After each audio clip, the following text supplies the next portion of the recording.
The Sound of Doubt podcast is also available to listen to on iTunes, Spotify, and Audible. So if you want to listen to your podcast, you can go check it out there. If not, what's up, guys? There is still no evidence that what happened in Atlanta, as bad and as tragic as it was a racially motivated hate crime against Asian Americans. As far as we know and as far as we can tell, the shooter's motive was a sex addiction, like he was a mentally ill person, but the shooter's motive was a sex addiction that he basically thought he was trying to eliminate by taking out massage parlors where he at least believed that sexual activities take place. And so if anything, the evidence actually points more to, when you really hear that motive, the evidence actually points more towards it being a hate crime against women than it does against Asians, but I digress. It doesn't matter to them. It really doesn't matter to them. So with it, there is no evidence currently, and I'm not saying maybe he was lying because that's a possibility, but as it currently stands, there is no evidence that what happened in Atlanta, as bad as it was a hate crime against Asians in particular. Number 2, 8 people were killed in Atlanta. 8 people were murdered in Atlanta. Not just the 6 that are convenient to your political narrative. I see people genuinely reporting, the Atlanta shooting as if only 6 people died and not 8 people. By the way, if you ever see the reason for that, you wonder why they're undercounting the deaths by 2 people. It's because 6 of the people that were killed were Asian. 2 of them were white. And I see genuine slide posts by your Emily's and your Emily ACABs on Instagram actually reporting the shooting as 6 people having died, as if white people are somehow not human beings whose lives matter as well. So again, it's probably because they want to paint it as a hate crime, but it doesn't really make sense. How would it be a hate crime if he also shot at white people? Well, there you go. So all of this begs the question, why exactly is the left trying so hard to paint this as a hate crime? You notice that, right? Because if the evidence as it currently stands is pointing against it actually being a hate crime against Asians, why is the left hoping, basically rooting for it to end up being declared as a hate crime? And why do they want it to be a hate crime so bad that they will actually go against the currently given evidence just to try to paint it as a hate crime? And we have the answer, okay? We have the answer, and we know the reason for this is because the perpetrator is white. And that's the only reason. I know that's the only reason because as we might have, if you guys might have remember, we talked about a few weeks ago on that podcast titled Why the Left Hates Asians. And if you haven't watched or listened to that, you should go listen to that. I think it's episode 21 or something. I'm not exactly sure, but if my memory serves correctly, I think it's episode 21. We talked about this NBC article that, I kid you not, got out here and said, it says that we should not rush to label these crimes against Asian Americans that are happening in America as hate crimes because of the fact that the perpetrators are black. Okay? Like this is a genuine article. Remember we talked about it? It's all talking about how we shouldn't rush to label this, guys. That just reinforces racist connotations against black people. And the reason they were doing that was because the perpetrators were black and they're basically trying to protect, I guess, their protected class or something. But now, check out what NBC News is publishing now that this crime against mostly Asian Americans is committed by a white person. They say, now they're saying, it doesn't matter what the shooter said his motive was. He doesn't get to decide what the motive was, and he doesn't get to decide whether or not it's a hate crime. That's what they're now saying, okay? And so I've talked about this before, but in case you're kind of wondering, why is it that they clearly treat white people differently than all other races of people? You can clearly see it, okay? Like it could not be more transparent than these 2 NBC articles side by side. When black people, which by the way, disproportionately and just in general, more of these crimes against Asian Americans, like way more when you account for population, are being committed by black people than by white people. Why is it that they're treated differently? Why is it that when the perpetrator is white, everyone immediately rushes to label it a hate crime, but when the perpetrator is black, everyone immediately rushes to try their best not to label it as a hate crime? And it's because of this. Fundamentally speaking, what we are seeing is basically a reskin, a remake of the old Marxist class divide. You remember the old Marxist divide, the old communist divide, right? In society, you have the bourgeoisie, basically the rich, wealthy elite at the top, and the proletariat, the working people at the bottom. And it's basically this constant class struggle between the two social classes, trying to basically vie for control of society. And the bourgeoisie are oppressing the proletariat, and all the proletariat have to do is rise up. The workers of the world have to rise up and overthrow the bourgeoisie, and there will be global peace. Well, if that's what the left, Marxists, communists, all of them, they've basically been able to create this coalition around it. That's what they've been trying for 100 years. And in some places it's worked, but they've really been finding that in America it doesn't work so well, for a number of reasons. But the old class divide doesn't work so well. And so you've seen in the last few years, and it's probably, it started like decades ago, but really it's starting to accelerate in the last few years. What you're seeing is they've changed this divide to where it's no longer about class, it's now about race. So essentially, now white people are the bourgeoisie and all other minority groups are the proletariat. So they will take advantage of any incident to incite hate against white people by the proletariat, or in this case, the other minority groups, right? And any chance they get, because they want to basically try to get the minority, and instead of the workers of the world, now they're trying to get the minorities of the world to rise up and overthrow not the bourgeoisie, not the rich people, but to overthrow the white man. And that's essentially what you're seeing here. And that's why they're treated so differently, right?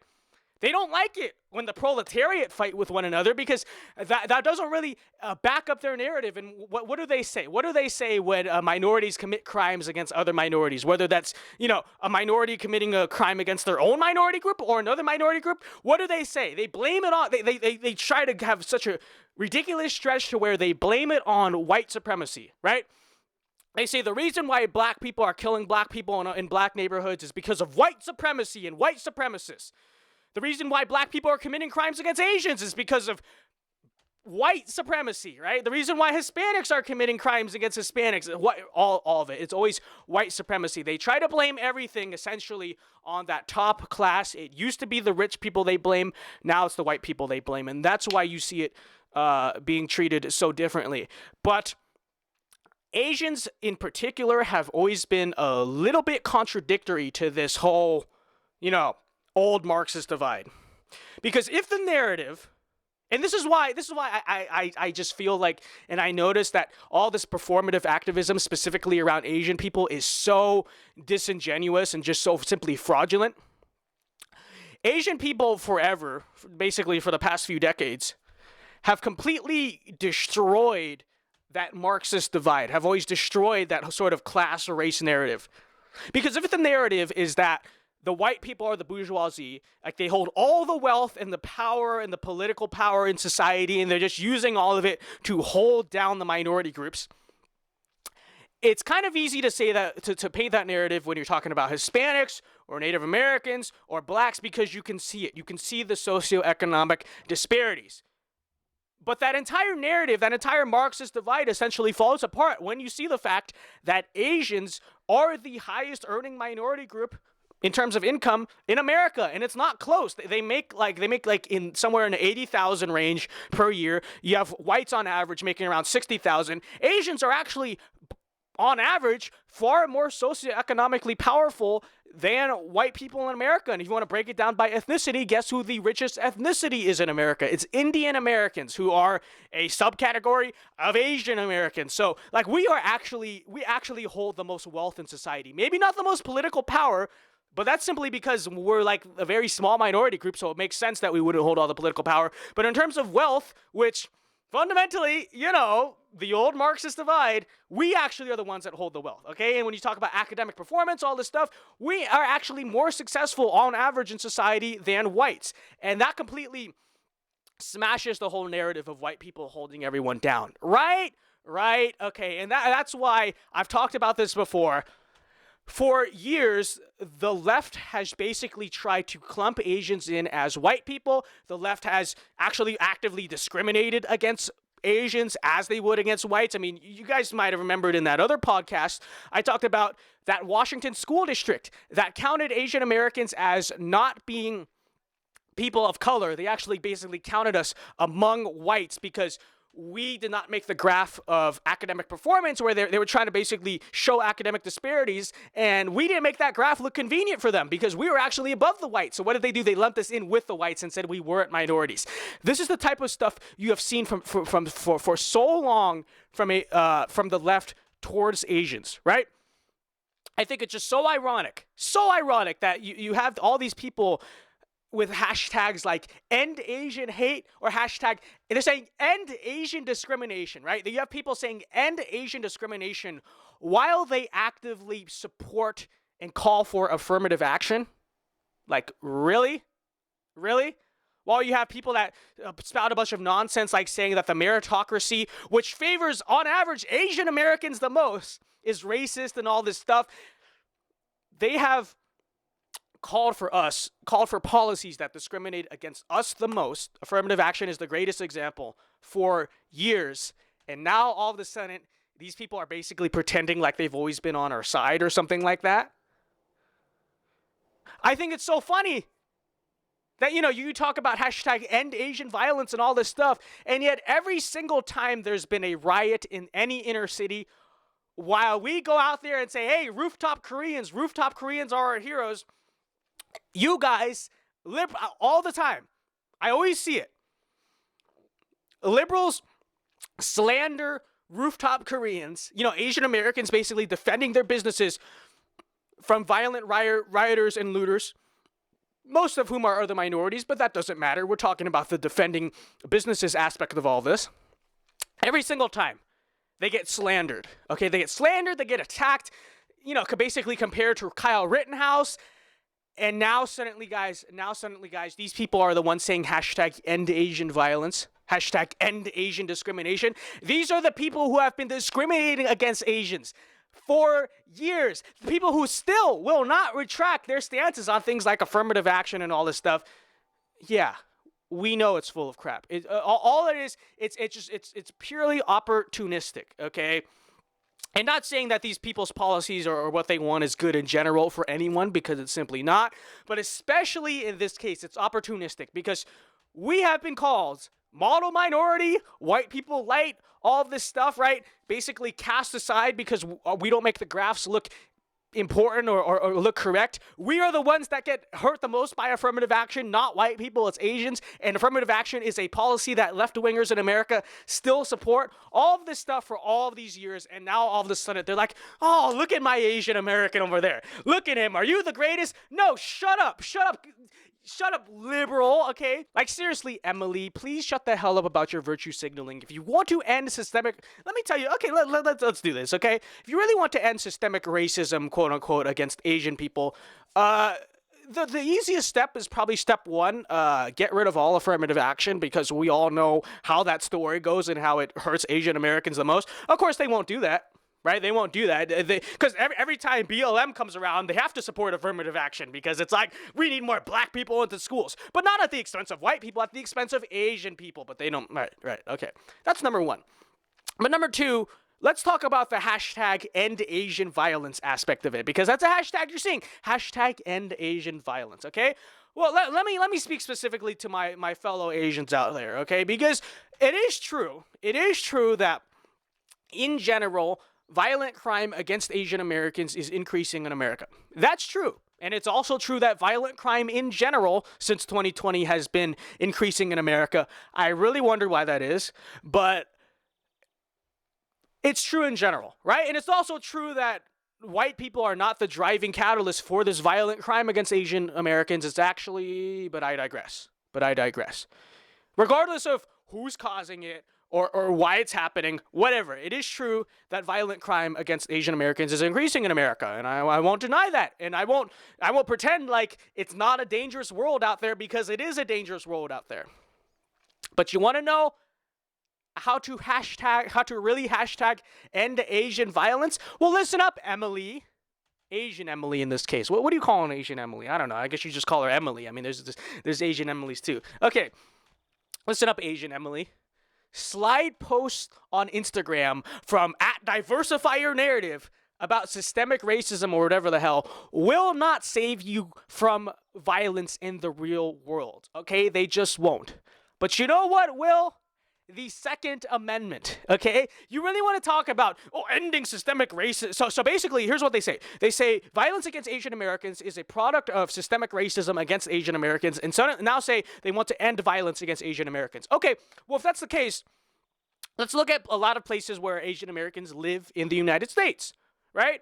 A lot live in sort of Southern California, right? Like LA, Orange County, and Northern California. That's where you see a lot of these hate crimes happening, like Oakland and San Francisco. And you have a lot of them that live in New York, like New York City as well. And, scattered across other types of places. But regardless, most of these places, all right, folks, you ready for this? You ready for this?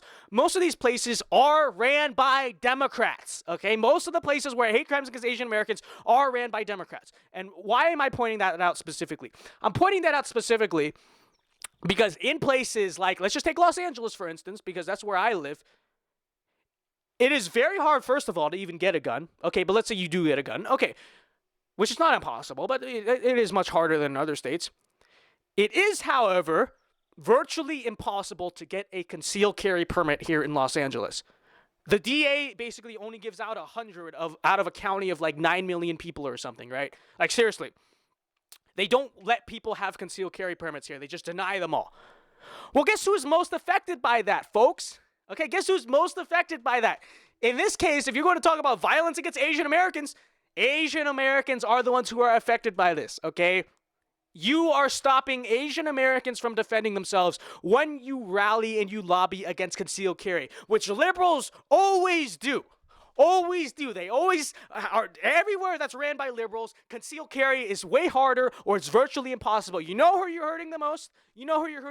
Certainly not criminals, because they'll carry their 9mm in their pocket regardless of whether or not it's legal or not, because they're criminals. The people you are hurting are the people who genuinely want to protect themselves, such as Asian Americans who are supposedly now higher targets of crime than other, groups of people. But in general, it's a freaking violent place out there, especially in places like San Francisco, Oakland, Los Angeles. These are dangerous-ass cities, and you are stripping the constitutional right of Asian Americans to be able to defend themselves. You want to talk about #EndAsianViolence? Why don't you stop posting on a stupid nonsense on Instagram about how this perpetuates racism, whatever the hell you're doing, okay? Shut up, Emily. Go get a gun. Go learn how to use it, okay? And go and move to a state like Texas or somewhere where you're allowed to, Texas is not even a constitutional carry state. Move to Tennessee or Arizona, okay? Learn how to use it and carry, okay? Stay packing. That's how you stop violence against Asian Americans. I firmly believe as well. A lot of Asians are business owners. A lot of Asian businesses are the targets of violence, whether that's riots or, in this case in Atlanta, a random mass shooting. In general, I firmly believe that every business owner in America, Asian or not, whatever, every business owner in America should be allowed to bring a gun into their business, to have a gun sitting around at their business, and should be allowed to use that gun in self-defense in the same, basically, legal jurisdiction that you would within your own home, okay? If you want to end violence against Asian Americans for real, like if people are serious about reducing violence against Asian Americans, that's the solution. The Second Amendment is like the oldest time-tested solution, okay? And maybe defunding the police doesn't really help either. But in general, I'm more of a fan of you deal with the situation on spot, not wait 5 minutes or whatever for the police to show up, because you could be dead within that 5 minutes, right? I'm more of a fan of concealed carry or open carry, whatever the hell you prefer. I'm a fan of carrying and that being your main form of self-defense. But guess what, folks? Guess what? In places that are run by Democrats, you cannot do it, okay? And if you want to say, again, that violence against Asians, that is increasing indeed, is a product of systemic racism, then it is also would, by that logic, be systemically racist to prevent Asians from being able to defend themselves. And so, therefore, such laws that basically make it impossible to conceal carry, in nature, are systemically racist themselves. But I digress, okay? It's not really about that. We just want a virtue signal, okay? We just want to use this crap to push our old-school Marxist divide against white people without actually making any type of solutions of substance or anything else, okay? And that's what it is. All right? Just wanted to share that. Again, by the way, I want to talk about this. Asian Americans, please know that you're being used as political pawns. They don't give a shit about you, okay? You know how I know they don't give a shit about you? Because they're the ones who support affirmative action and all this other nonsense to begin with. But I do appreciate, I've been seeing reports that more Asian Americans are buying guns. I noticed that myself. On Saturday, I went to the gun store with my dad, just browsing around, right? And I saw, like, I usually, right, I don't really see that many Asian people at the range. Usually, because it's in Simi Valley. Usually, it's usually white people, because it's Simi Valley. Sometimes there's Hispanic people in there. Never really seen Asians until then. I was like, oh, crap, there's Asians here now. And it's like super fobby Asians, too. I barely spoke any English, really old couple. But there they are, shopping for guns. I was like, I applaud you, true American right there, okay? That's assimilation, folks, okay? That's assimilation for my Asian immigrants. You want to assimilate to America? Buy a gun. That's step one. Anyways, guys, with that being said, that'll wrap up this podcast. Be sure to like and subscribe if you're watching on YouTube. If you're listening on one of the platforms, be sure to follow. If you're on iTunes, give it a 5-star rating. And until next time, remember, folks, stay strapped or get clapped. Alpha moves only. See you guys next time. Peace. Hey guys, hope you enjoyed this video. If you did, be sure to like and subscribe, and be sure to click some of the stuff on my left for some more awesome content. Also, to follow me on social media, check out my podcast, and some more awesome stuff, be sure to check out the links down in my description. All right? Peace.